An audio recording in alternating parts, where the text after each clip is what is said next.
আবার ভাইজানের এনে আমার আর অতিথির মান সম্মান খাওয়াচ্ছ, যেন সরকার বার বাড়িতে জিসিপিটা আবার ধার করে আনতে হয় না। বুঝতে পেরেছ? সরকার বার বাড়িতে যেন জিসিপিটাও ধার করে আনতে হয় না। বহুত জ্বালাতন করতেছে এখানে। আজ থেকে বলে যাচ্ছি, খুব সাবধানে চলাফেরা করতে হবে। সামনে আইএসএফ কে 26-এর পরে জিসিবি ভাড়া করে এনে আইএসএফ কে দেখে নেবো। আপনার বলতে চাই, আপনার বড় বড় কথা ছিল, আপনি গত পঞ্চায়েতে টিকিট পাননি, আপনার সঙ্গে আপনার দল কি ব্যবস্থা করেছিলেন, দল কি অবস্থা করেছিলেন আপনি ভালো রকম জানেন। ফের দলে উপমহল সাজার জন্য এসে এই সমস্ত ধমকি নমকি দিচ্ছেন। মানুষকে বলবো, আপনারা জানেন এই 2021-এর বিধানসভার পরে এই জয়পুরে কি অশান্তি না করেছিল। বহিরাগতরা এসে জয়পুরটাকে লুট করার চক্রান্ত করেছিল। জয়পুরের মানুষ ঐক্যবদ্ধভাবে সেই লুটটাকে রোধ করেছিলেন। তাই জয়পুর মানুষকে আরো একবার ধন্যবাদ জানাই, কারণ 21-এ যে সন্ত্রাসের সম্মুখীন হয়েছিলাম, পবিত্র রমজান মাস চলছিল, সেই রমজান মাসে আমরা জয়পুরের এ মাথা থেকে ওই মাথা প্রায় 170 জন গ্রামবাসী আমরা ঘর ছাড়া ছিলাম। পবিত্র ঈদের সময় ঈদের নামাজটুকু আমরা পড়তে পারিনি, বাইরে পড়তে হয়েছিল এই হারমাতদের জন্য। তার জবাব গ্রামের মানুষ 2023-এ দেখিয়ে দিয়েছেন, 2024-এও দেখিয়ে দিয়েছেন। জয়পুর ভাঙড় বিধানসভার প্রথম স্থান, দ্বিতীয় স্থান অধিকার করে, কারণ জয়পুরের মানুষ দু হাত ভরে নওশাদ সিদ্দিকীকে তারা আশীর্বাদ করে, নওশাদ সিদ্দিকীকে তারা ভালোবাসে এই ভাঙড়ের নামটাকে তারা দ্বিতীয় স্থানে রাখে। কারণ আপনারা জানেন 2021-এর ভাঙড় বিধানসভার মধ্যে এই জয়পুরে এই বুথটায় সেকেন্ড ভোটে লিড দিয়েছিলেন। ফার্স্ট ছিল সোস্তেনগাছি, দ্বিতীয় ছিল জয়পুর। ঠিক তদ্রূপ আমরা দেখেছি পঞ্চায়েত ভোটে আলমগীর ভাই অসংখ্য ভোটে মানুষের দু আশীর্বাদ নিয়ে তিনিও পঞ্চায়েতে পৌঁছেছিলেন। আমরা আরো ভুলিনি মিথ্যা কেস দিয়ে আমাদের জয়পুরের মানুষকে যেরকম জর্জরিত করেছেন, ঠিক গত কয়েক মাস আগে আমাদের আলমগীর ভাইকেও পুলিশের জালে তুলে দিয়েছিলেন। এলাকার মদত না থাকলে আলমগীর ভাইকে তুলতে আমরা ছোট ছোট করে প্রত্যেকটা এলাকায় আমাদের সাংগঠনিক কাজও চলছে, মানুষের সঙ্গে জনসংযোগও চলছে। 2021-এ যখন দল গঠন হয়েছিল, এমন গ্রাম ছিল বুথে চেয়ার ফেলার মতন লোক ছিল না, বুথে ফ্ল্যাগ মারার মতন লোক ছিল না। এখন আমরা দেখতে পাচ্ছি ভাঙড়ের অলিতে গলিতে, সেই পাগলাহাট থেকে শুরু করে আর এইদিকে একদম পোলেরহাট থেকে শুরু করে চণ্ডীপুর থেকে শুরু করে আর বামনঘাটা পর্যন্ত প্রত্যেকটা গ্রামে অলিতে অলিতে আওয়াজ উঠেছে নওশাদ সিদ্দিকী জিন্দাবাদ, নওশাদ সিদ্দিকী জিন্দাবাদ।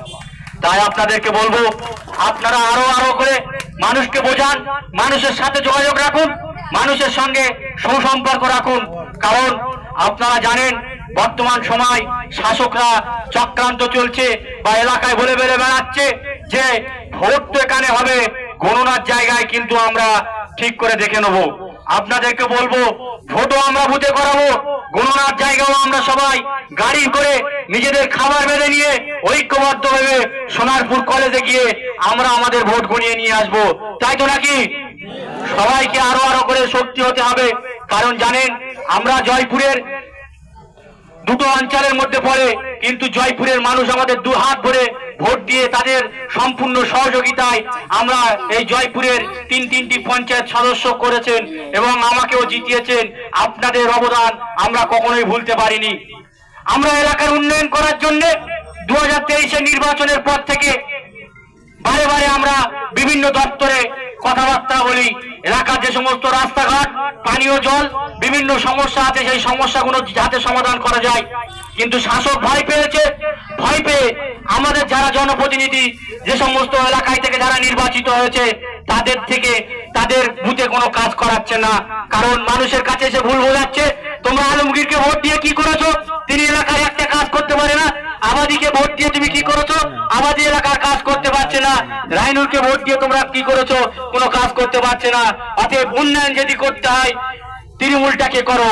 আমরা বলবো, উন্নয়ন তো হচ্ছে যেগুলো সবকিছু নওশাদ সিদ্দিকী মহাশয়ের দ্বারা হচ্ছে এবং আমাদের পঞ্চায়েত মেম্বারদের দ্বারা হচ্ছে। তারা যেভাবে আজ দীর্ঘ 2-2.5 বছর ধরে এলাকার পঞ্চায়েত থেকে শুরু করে বিডিও অফিস থেকে শুরু করে সমস্ত জায়গায় গিয়ে কাজের কথা বলছে, সেই কাজগুলো করাচ্ছে। আর ফিতে কাটছে কারা? যারা 900,000 ভোটের মধ্যে 120টা 105টা ভোট পায়, তারা এসে ফিতে কাটাচ্ছে। ওদের লজ্জা থাকা দরকার। তারা মানুষের ভোটে নির্বাচিত হতে পারেনি, তারা হুকুমরও সাজতে এসেছে। সেই সমস্ত নেতাদেরকে বলবো, আপনাদের সাহস থাকলে বুটে ভোটে সাধারণ মানুষদের মন জয় করে নেন, আগামী নির্বাচনে এই ভোটটা জিতিয়ে এলাকার উন্নয়নমূলক কাজে আপনারা হাত দেবেন। যারা জনপ্রতিনিধি হয়েছে আপনারা জানেন, আমরা যারা জনপ্রতিনিধি হয়েছি আমাদের কারোর নামে 1 টাকার দুর্নীতি দেখাতে পারবে না, কারণ আমরা আমাদের নিজের কর্ম করে খাই, নিজের সাধ্য অনুযায়ী এলাকার গরিব অসহায় মানুষের পাশে দাঁড়াই। আমরা কারোর থেকে তোলা তুলিনি, কারোর থেকে ঘেরে খাইনি। এটাই আমাদের সততা, এটাই আমাদের আদর্শ। আপনাদেরকে আরো করে সজাগ হতে হবে। আপনারা জানেন বিভিন্ন সময় বিভিন্ন ভাবে হুমকি ধমকি দেওয়া হচ্ছে। সম্মানীয় রায়নুর হক মহাশয়কে তার মূল্যবান বক্তব্য দেওয়ার জন্য অনুরোধ করব। ধন্যবাদ। আজকে সভার সভাপতি আলমগীর ভাই, এখানে উপস্থিত আছেন কারিমুল ভাই, ওইদুল ভাই এবং আমাদের আবাদী পঞ্চায়েত সদস্য, উপস্থিত জয়পুর গ্রামবাসী সকলকে আমার পক্ষ থেকে আন্তরিক শুভেচ্ছা ও ভালোবাসা। আপনারা জানেন আজ যে আমরা সবাই মিলে একত্রিত হয়েছি চা চক্কর প্রোগ্রামে, এখানে উপস্থিত হয়েছেন অসংখ্য মানুষ। এটাকে আর চা চক্র বলা যাবে না, এটা একটা জনসভায় পরিণত হয়েছে। তাই সকল জয়পুর গ্রামবাসীকে আন্তরিক শুভেচ্ছা ও পার্টির পক্ষ থেকে ভালোবাসা জানাই। আপনারা জানেন আমরা যে সময় রাজনীতিতে এসেছি, ভাঙড়ের মানুষ 2011 পর থেকে 2021 পর্যন্ত ভাঙড়ের মানুষের কথা বলার অধিকার ছিল না। সেই সময় ইন্ডিয়ান সেকুলার ফ্রন্টের চেয়ারম্যান তথা আমাদের ভাঙড়ের বিধায়ক নওশাদ সিদ্দিকী তিনি বিধায়ক নির্বাচিত হয়। তারপর থেকেই ভাঙড়ের অলিতে গলিতে মানুষ আওয়াজ তুলেছে, নিজেদের অধিকার ছিনিয়ে নেওয়ার আওয়াজ তুলেছে। তারপর থেকেই লাগাতার অশান্তি, লাগাতার ঝামেলা, কেস কাবারির শেষ নেই। কারণ এই ভাঙড়ের বুকে যারা রাজত্ব করছিল তারা তাদের রাজত্ব রাত চালাতো, সাধারণ মানুষের কথা তারা শুনতো না, এলাকার সার্বিক উন্নয়নের কথা তারা ভাবতো না, মানুষ কিভাবে সুখে থাকবে, এলাকাবাসী কিভাবে সুখে থাকবে তারা ভাবতো না। একের পর এক নওশাদ সিদ্দিকী মহাশয় তিনি এলাকার মানুষের সঙ্গে মিশতে থাকে, তার কথাবার্তার দ্বারাই এলাকার সার্বিক উন্নয়নের কথাবার্তার দ্বারাই মানুষ আস্তে আস্তে তৃণমূল থেকে ফিরিয়ে আইএসএফ এর দিকে ফিরে আসে। তারপর থেকেই এই ভাঙড়ের মাটিতে একের পর এক ঝামেলা। আপনারা জানেন গত পঞ্চায়েত 2023-এর নির্বাচনে আমাদেরই এক যুবক, আমাদের গ্রামের এক সুসন্তান এই তৃণমূলের হারমাতদের হাতে তাকে শহীদ হতে হয়েছিল। আমরা ভুলিনি, এই রক্তের দাম আমরা বিফলে দেবো না। আগামী 26-এ আমরা সারা ভাঙড় জুড়ে এই মহিউদ্দিন সহ যারা আমরা আক্রান্ত হয়েছিল, আমাদের কর্মীরা যারা নিহত হয়েছিলেন, তাদের সকলকে স্মরণ রেখে আমরা এই ভাঙড়কে একটা সুন্দর রূপে গঠন করার জন্য, এলাকার সার্বিক উন্নয়নের করার জন্য মানুষকে নিয়ে রাস্তায় নামবো। তাতে যদি আমাদের নামে কেস কাবরা দিয়ে থাকে, জেল খাটিয়ে রাখে, আমাদের বুথ স্তরের সাধারণ কর্মীরা তারা ক্ষান্ত হবে না, তারাই যথেষ্ট।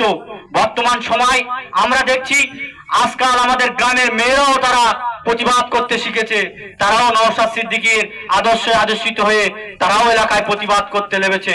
আমরা সকলকে বলবো আপনারা জোটবদ্ধ হন, ঐক্যবদ্ধ হন, কারণ আমাদেরকে রুখে দাঁড়াতে হবে। আমাদের অধিকার ছিনিয়ে নেওয়ার জন্য ঘরে বসে থাকে হবে না, আমরা সবাই রাস্তায় নেবে হাতে হাত রেখে কাঁধে কাঁধ মিলিয়ে আমাদের ভাঙড়ের উন্নয়ন, রাজ্যের মানুষের শান্তির বার্তা দেওয়ার জন্য নওশাদ সিদ্দিকী মহাশয়কে আরো একবার নির্বাচিত করব বিধানসভায় পৌঁছানোর জন্য।